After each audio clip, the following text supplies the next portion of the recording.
आज छठ पूजा की शुरुआत हो गई है और कदुआ भात हम लोग सब प्रसाद के रूप में पाएंगे।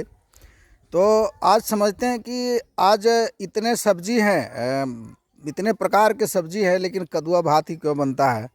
और इतने प्रकार के दाल है लेकिन बूट का ही दाल क्यों बनता है।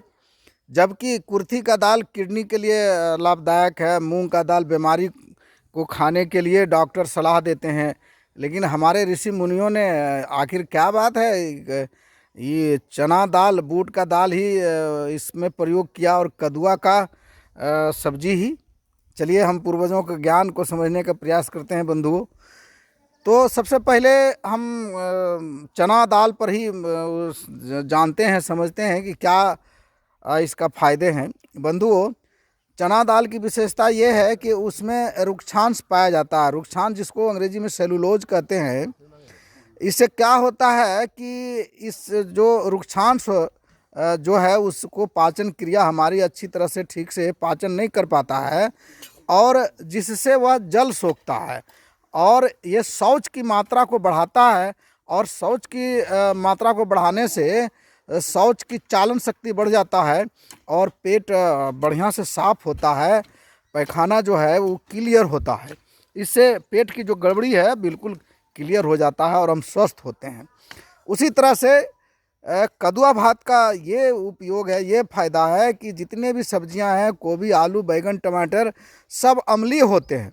मात्र एक कद्दू ही एक ऐसा सब्जी है जो क्षारीय प्रवृत्ति का होता है।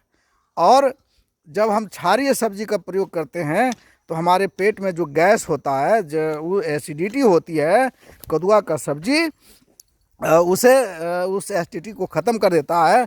अम्ल और क्षार की प्रक्रिया से नमक बन जाता है। आप जानते हैं, विज्ञान का थोड़ा सा भी जानकारी है तो इस बात को आप समझते होंगे कि नमक का निर्माण हो जाता है अम्ल और क्षार की प्रतिक्रिया से।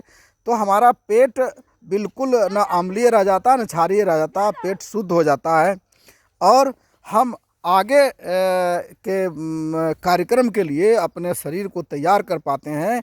क्योंकि शरीर ही ठीक नहीं रहेगा तो इतना लंबा व्रत जो उपवास का होगा वो कैसे होगा। इसलिए हमारे पूर्वज के ज्ञान को आप ये नहीं कह सकते हैं कि ज्ञानी नहीं थे। हमारे पूर्वज बहुत ज्ञानी थे, महाज्ञानी थे। और अगला के इस अंग के बारे में आगे मैं विस्तार से चर्चा करता रहूँगा। धन्यवाद मित्रों, धन्यवाद।